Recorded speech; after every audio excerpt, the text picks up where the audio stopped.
Hello, everyone. So we are back, and today my lovely guest is Cynthia. And Cynthia is one of the people who is trying to revolutionize the travel industry. Was always my favorite. When I started my career, I traveled too much, so I ended up with like post-its on the tables by the bed, like which city I'm in, where am I waking up. So I slowed down a lot considerably from there. But I'm sure that, once Cynthia's project takes over the world, I might become a traveler again. Cynthia, welcome. Hey, Peter, thanks so much for having me. I love that story, by the way. I don't know if I believe that there can be too much travel. Right. Well, yeah, we can talk about it offline, but yeah, I can persuade you it can be. But anyway, let's start like we usually start. So tell us, how did you get to Web3? Where it started. Yeah, one thing that I find interesting about people's journey into Web3 is that most people who come into Web3 have really interesting backgrounds. It's not typical like a lot of other industries where you study a specific subject and then you find a job and you follow this career path.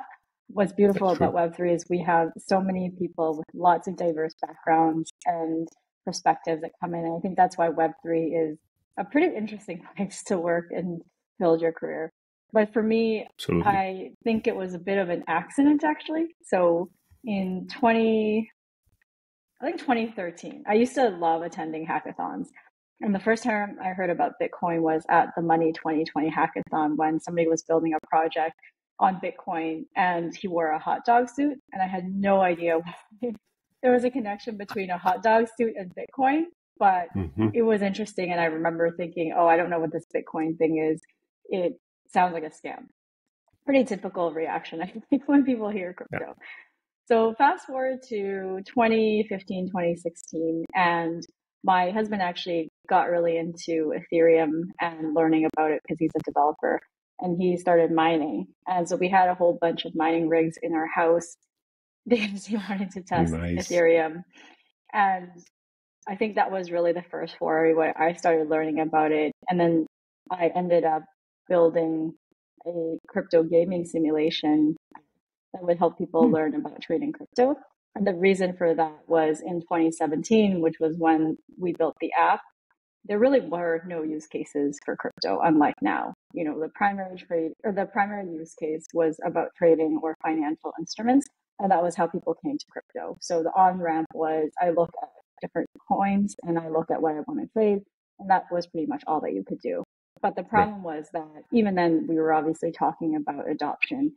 And one of the biggest hurdles, and it still is, I think today, is there's obviously a lot of scams and a lot of complexity and a lot of tokens. And so how do you onboard somebody to make it safe for them to be able to interact and learn without them potentially losing money? So our thesis was around how do we make it fun for people to invest and learn about the industry, but without losing any money. So they could essentially build this big portfolio and then participate in trading competitions with real prizes and compete against other people. And then once they get comfortable, then they could actually onboard onto a real exchange and then start to build up their portfolio.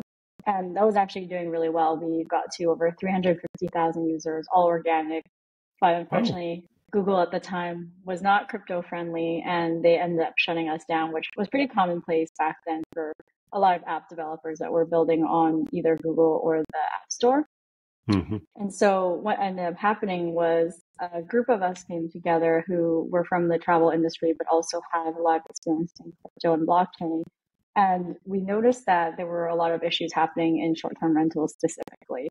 And we kind of came from it from two angles. So one of the angles was, if you wanted to, let's say, build a travel company and have short-term rental supply, there was no single source of an API connection that would aggregate all short-term rentals. So it was actually really hard to build a business that would help you distribute short-term rentals.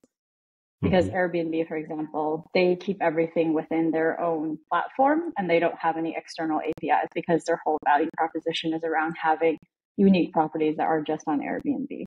The second position was that I've been a host for the last decade, and I also co-founded one of the largest Airbnb host forums because I've been really passionate about this space for a long time. And in my business, my hosting business, I was seeing a lot of changes that weren't good. And the host community, I think over the last 5 years especially, has become increasingly unhappy with how the community has been treated. So when we first started hosting in, Airbnb started in 2008, but when I started in 2014, it was very community driven. So there was very much a focus on hosting, on communities, on hosts helping each other.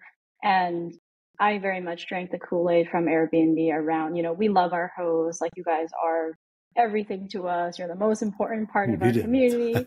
Exactly. Like it was just, and I truly do believe that they really meant it, right? Like maybe I'm naive, but every meetup that I went to, and, I even got to meet,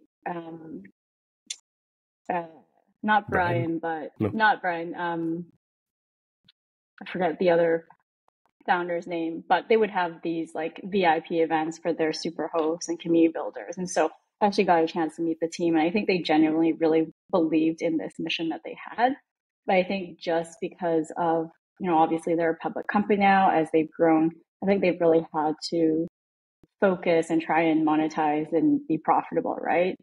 And what's happened is that not only for hosts, but also for travelers, the experience has really gone downhill. And so I think that's really led to an opportunity where we saw that we could actually rebuild something that felt like an Airbnb, but that was much more community driven. And if we took away this concept of, public companies and shareholders, how could we actually keep the ethos of how Airbnb started, which was being really community driven, and, establish ownership and give ownership back to the community, which was something that was definitely really important to me personally, having kind of gone through this journey of being a host for the last decade. Right. Okay. So you see, I brought up the Dtravel because I assume that's what we are talking about, and I think I saw Airbnb mentioned somewhere on the website, but I didn't really connected it that it's like Airbnb killer. So you guys are basically really trying to connect the properties directly with the travelers, right? Exactly. Yes. And then, okay, I'm not gonna steal it from you, but I would like you to then educate me about on the role of partners and the whole ecosystem thing. For Where sure. do you want to start? Yeah, so I think you mentioned it, but we think of ourselves really as an ecosystem. And the reason why we have taken this ecosystem approach is, I don't even think that we're an Airbnb killer. I don't think that's necessarily what we're trying to do. I think that what our vision is this world where direct connections are more rewarding and more powerful, meaning that you don't have an intermediary. But I think that there's definitely, with market forces, there's always going to be people who want something like an Airbnb. And so we're not saying to people, you have to use Dtravel or you have to use Airbnb, and those are binary choices. I think there's actually a spectrum. And what we're trying to do is give people who want an option to not have an intermediary, to give them that option. Because the problem has been that if you want to have bookings as a host, most of the only options that you have are around centralized platforms, because it's how you connect with guests. But we're trying to give people an option that is different from that, where they still maintain all of their control and have ownership.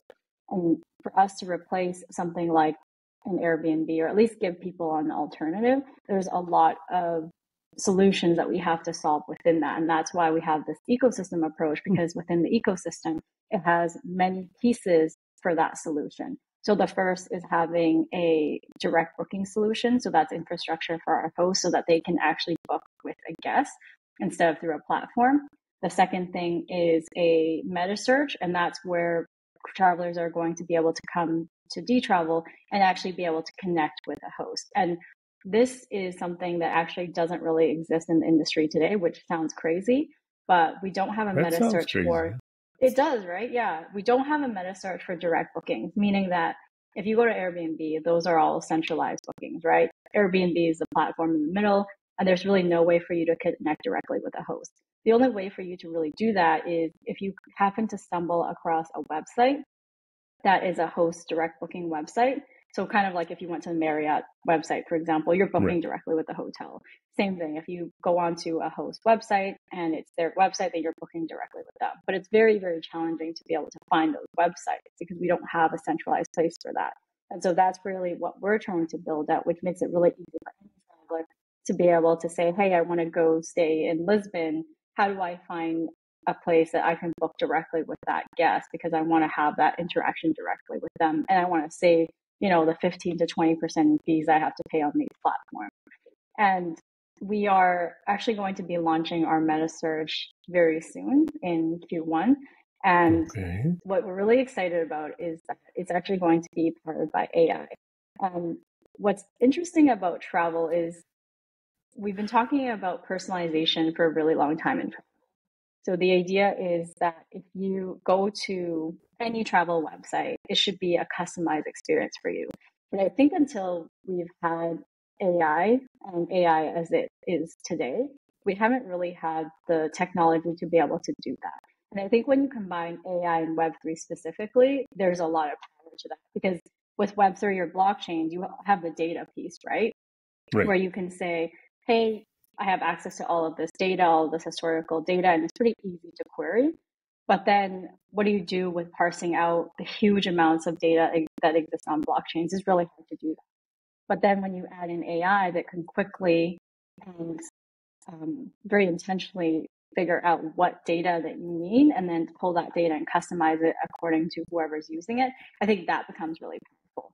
So with the meta search, how that's going to work is if you're, say, going to Lisbon for Web Summit and you want to have a 1-bedroom very close to the conference, it has to have Wi-Fi, a specific work area, and you want to have a washer dryer and a certain Wi-Fi speed, then you can put that in and it becomes a travel profile for you. And then the AI will recognize what's important to you based on your past travel history and be able to recommend things that feel very specific instead of something that's more general, which is the search experience right now. You would go to Expedia or Airbnb and you kind of have to parse through the information yourself, which obviously isn't the best travel experience. But with the tool that we're building out, you essentially won't have to put any of that preference in because it will learn from your past travel history. Well, so I have thousands of questions, but so I'll ask the most obvious one. So aren't you just going to replace the centralized platforms with another centralized platform then? No, so that's why we're a meta search, meaning that we power the search part of it, but all of the listings there are all direct booking listings. And that's very deliberate because our mission is to empower direct connections between travelers and hosts. And so we don't want to be another centralized entity. So the booking will always occur directly with a host so that it's a peer-to-peer booking. But really what we're doing is we're making it easier for people to be able to find those properties. Awesome. So I guess, maybe a little bit step back question, but, important one not to forget. So what's behind the hood? We usually don't talk about chains and tokens here, but I think it's important to ask, on top of what you guys are building, the foundation, because it looks like it's supposed to stay. Yes. So the technology piece is actually, one thing I like to say is the technology isn't really important because of the technology. It's about the why behind the technology. And so with our booking contracts, those are using smart contracts, which is essentially code that says if something happens, then this other thing happens. Obviously very simple, but I know your audience isn't super technical. So just to keep it really high level. And the reason that smart contracts for bookings, especially crypto bookings, is really important is when you have an intermediary in the middle, whether that's a platform or a payment processor, you're vulnerable to that. And so what ends up happening often is, let's say you're using booking.com, right? And this is a real example. Last year, for 6 months, what happened was any host in Europe who were using Booking.com, they had their payments held, meaning that they were owed tens of thousands of dollars often for one host. And yet they're running their business and they're paying for these expenses. But because of a payment issue with Booking.com, hosts weren't getting payouts. Another example is, let's say you're using PayPal or Stripe. What happens all the time is either your account gets flagged because maybe you might have a bunch of chargebacks, or someone says that you're, doing something fraudulent, or they pull out of your market. And so now to me almost every month. Exactly. So, I think people who don't run payments don't really understand how big of a problem this is. But if your only way to run your business is to take payments through a payment processor, I mean, you're in a really, really vulnerable position. And that's really what the beauty of smart contracts and blockchains allow you to do, is because they're you can't change them after you create them, and you truly own them because it's attached to your wallet. That means that nobody can come along and say, hey, Peter, I'm going to cancel your smart contract account, and so you can't take payments anymore. Like, nobody can do that. And so I think for us to get to a really sustainable world where we're not just relying on these payment processors, smart contracts are really the way to be able to do that. And I think another example I'll give is with the Russia-Ukraine war. All of the Russian hosts had their Airbnb account canceled. And, I totally understand why that obviously happened. But if you're a host in Russia, now all of a sudden you have no way to run your business. And, it might even be that you're hosting people within Russia for very legitimate reasons, right? You have people visiting families, needing to travel for business, etc. And if you're relying on Airbnb, PayPal, et cetera, like, you have no way to run your business. But if you have a smart contract that you can continue to take bookings from, now you can do that. And so I think there's very, very important reasons that often in the Western countries, we don't really think about. But that's why I think there's really high crypto adoption in places like Latin America, Turkey, a lot of parts of Asia, because it's not really just a speculative instrument for people to buy, but it's actually solving a real world problem. And I think in short-term rentals or travel specifically, this is becoming more and more of an issue over time. And so we're trying to get ahead of that curve and provide infrastructure that people need to solve these problems that they're already facing. Totally agree. So I think good angle to look at would be, you guys created your own token, right? Is it for governance or for payments, for both? And why you didn't decide to use any other token which already exists? So definitely governance, payments, and then other utility within our ecosystem. So the idea is very much that it's for access and for benefits.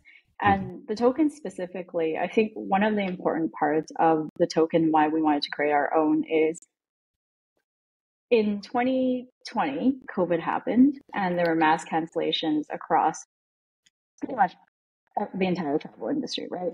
But specifically as it relates to short-term rentals, what ended up happening is a lot of people were expecting payments to come in from bookings that were made, let's say a year ago or 6 months ago. They have staff, they have mortgages, they have a lot of expenses that they have to pay. And because of these mass cancellations, all of a sudden they have no revenue coming in. Now, on the flip side of that, at the end of that same year, Airbnb had the largest IPO of 2020, right? And what ended up happening was overnight, you had a ton of millionaires and even some billionaires from that IPO. Now, as a community builder for the last decade, I think that there's definitely a very real imbalance of value that happens when a company goes public. And I think that's okay if everybody in your community is happy. But I think when you're making a lot of money off of people, but then you're not really sharing the benefits of that, I think that becomes a really unhealthy, unsustainable ecosystem. And I think that's what makes Web3 really different. And that's why a lot of people are attracted to it, because people are tired of contributing value to an ecosystem, but not really getting benefit from it. And even worse, what ends up happening is often with companies as they start out, they're very customer focused because that's where they know the value has to come from. But as they grow this ecosystem that becomes really big, then they move further away from that and become less and less community driven over time. And I think that was really what characterized Web 2. But going into Web 3, I think that will happen less and less because people are really tired of contributing this value and not really getting that back. Mm-hmm. Yeah, I think, I think it's typical company journey these days. Exactly. So you start with your customers and then you end up with yourself. I worked with some corporations where, people would basically keep themselves busy inside the company, never saw the customer, no need, enough meetings internally, why to talk to someone from outside. Let's look at the practical side now. So are there any properties I could book right now on Dtravel? Yes, definitely. Cool. Can I do it with my credit card or do I need the token? No. So you can pay with fiat, so any credit card essentially, and then you can also pay with crypto. So right now we're on BNB chain, but we're going to be expanding to other chains, including Magic, because for us, especially where we see real world adoption happening, since travel is something that touches everybody all around the world. It's not a niche product like a Dex or anything like that. We want to make it as easy as possible for anyone, even a grandma, to be able to use the infrastructure that we built and book peer-to-peer. So on the back end, how we're going to make that really easy is if, let's say, for example, I'm the host and you're the traveler, if you want to pay in, let's say, I don't know, Bitcoin, but I prefer to actually have my settlement in USDC. We're actually going to automate all of that on the back end so that you just set your preference and then it becomes really easy for two people to transact without really having to figure out, what the currency is in between. Very much the same way that Forex happens today. That's the vision we're building towards, because I think that the future is obviously going to be multi-chain and cross-chain, and we can't really make adoption happen without that. Absolutely. So let me just quickly have a look. I'm a traveler. I want to find a stay, and you want me to join the waitlist. When am I getting off the waitlist so I can actually book? Is it like the approval process, or are you guys heading up towards some big launch, or was the... Yeah, so the AI meta search that I mentioned, that's what this waitlist is for. Oh, okay. Wonderful. Cool. So is it a secret, or you can tell me how many properties and which countries we can go with Dtravel right now? Yeah, so it's not a secret. The reason why I think our growth has been a little bit slower is because we don't have a search. And so every property has to essentially do their own marketing, which is why we're coming out with this meta search. Sure. We have properties in the US, in Australia, in UK, different parts of Europe, and then we have Thailand and some in Indonesia. So we're definitely looking to grow our property count, and that's primarily through partnerships, because a lot of property managers who want distribution through something like a meta search will be able to distribute their properties directly to Dtravel. Sure. Yeah, so I've spent some time in the travel industry, so I think, getting people on board with something new is hard in any industry. But if you promise a distribution without 20% or 30% fee, everybody will be happy to try whatever you are offering, basically. So it shouldn't be a big deal once you are ready, guys. Yeah, what's interesting is, so I'm still an Airbnb host, and I actually got a notice yesterday telling me that they're moving to what they call simplified pricing. So over the last 2 years, there's obviously been a lot of uproar from travelers about the fees.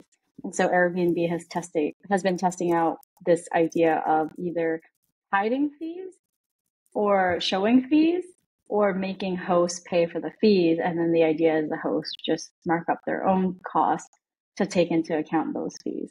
So they basically sent me an email yesterday saying that based on their testing, they have moved now to what they call simplified pricing, which means that hosts are required to pay for all of the fees, and then they have Okay. to, mark up the fees to account for that. But the language that they used was, what we have found is that hosts who use simplified pricing and pay for the fees and keep their prices competitive get 17% more bookings. So I feel like the unspoken thing that they're saying is, okay, you just pay the 50%, keep your prices the same, and you're going to get more bookings, but you're going to lose more money. And I think that this is actually really good news for Dtravel, because there's clearly a shift towards a lot of onus on the host.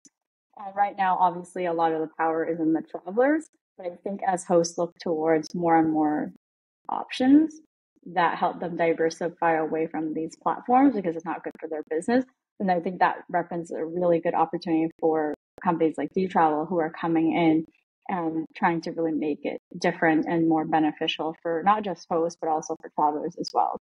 Mm-hmm. Yeah, I can, so I've been a traveler all my life, mostly for business, but I always felt that the balance of power is not really okay, because especially in the travel industry, you pay for a lot of things in advance, things you don't know, never saw. You have no idea what's happening, and get anything back is kind of difficult. And also, finding what you are looking for is like a skill which is unbelievably hard to come by. So, if you do it for 20 years, you kind of get a feel for how different platforms work. But if you have your assistant to book anything, it's going to be 50-50 that it's going to be a miss. So yeah, it might be the right hotel or right star hotel. It's going to be totally wrong place. Or that this hotel just sucks in Denver and, it should be a different one. So I think based on the fact that, you guys are basically decentralized platform, there should be an ability for people to build whatever they want on top of Dtravel, I imagine. Yes. Like personalized searches or AI assistants which know you and can book the stuff for you. So that sounds Exactly. exciting, at least for me. Yeah.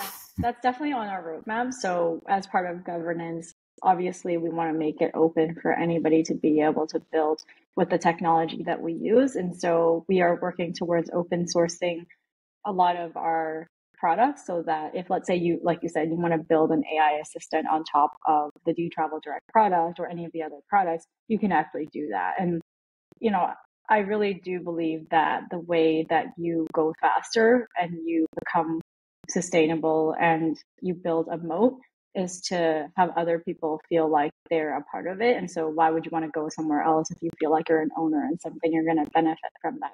So that's really the vision that we're driving towards, is making it so that anybody can contribute and then benefit from that contribution. Yeah. So, one of the reasons why I screen shared your webpage is that it looks very user friendly. And I think it's important for people to, see something. When they hear crypto, it's typically like, oh, this is going to be hard. That's the first reaction. And so I just wanted to showcase that, you guys have it kind of really neat, and that it looks like you are really thinking about the user way more than, or maybe at least in the same way, like about the technology behind it, which is great. I see we are kind of running towards the 30 minutes. So let's talk quickly about the team. And then let's jump into what would you like guests, travelers, and the hosts to do right now before you launch the meta search? Because I think that's the good message to end up with. Sounds good. Yeah. What about the team specifically? So you guys, I assume, as every crypto project, you guys are a distributed team. Yeah. And I would like to know, what's the ratio between the designers and engineers? Good question. So I would say Most of our team actually comes from travel, which makes us quite unique because Mm-hmm. there was a project in 2017 that I invested in that was supposed to be a decentralized Airbnb. It was a Web3 project. And I Mm-hmm. think the reason that they failed was twofold. One was the technology just wasn't really there right now, which makes it a really good time right now to build in Web3 because Yeah. tooling has become a lot more robust and mature. The second reason is that they didn't have subject matter expertise. And the Right. travel industry, and specifically short-term rentals, is very nuanced, I think. And if you don't understand those nuances, it becomes really hard for you to build solutions because there's a lot to consider. And I think the other thing is the connections and the reputation, because with the travel industry, it's really hard to get partnerships if you don't have credibility.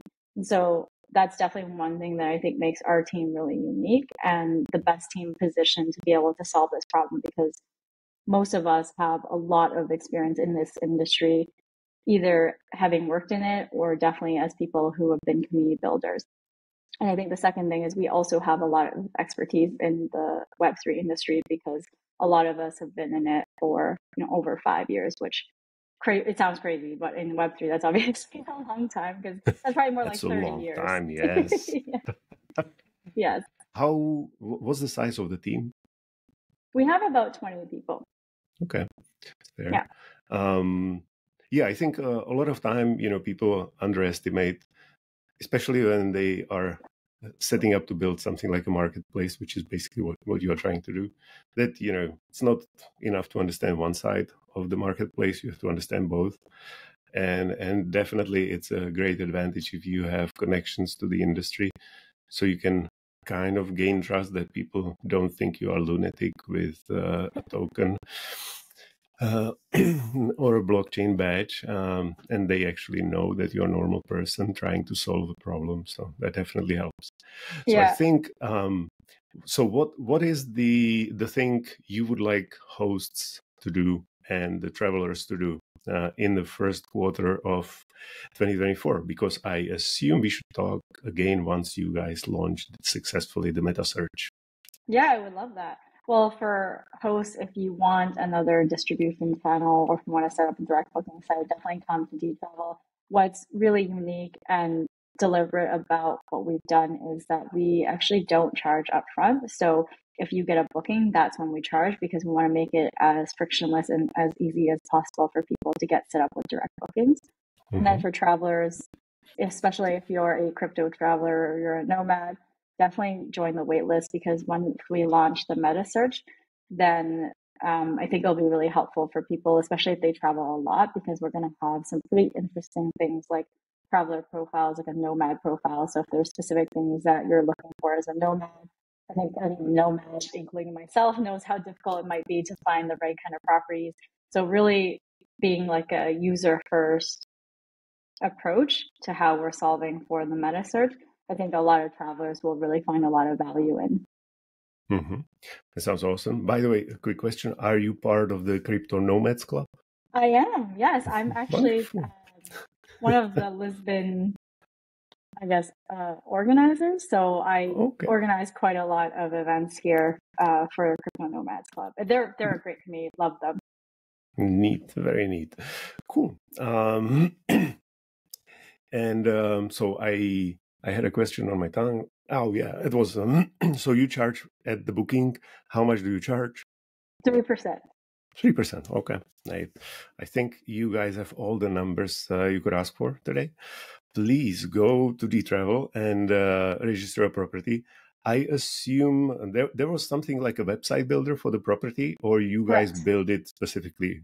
I can do it myself if I have a property. Yes, yeah, it's self-serve, so it's really easy. You can literally set up a direct booking site in 1 or 2 minutes. We have an Airbnb import, which makes it really easy if you already have an existing Airbnb profile to just import.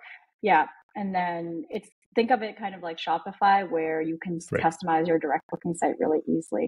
And again, like this hasn't really existed before. So the way that Airbnb made it really easy for people to list a property, we essentially want to do that with direct bookings, make it as easy as possible for you to get started with direct bookings and give you the tooling to be able to do that.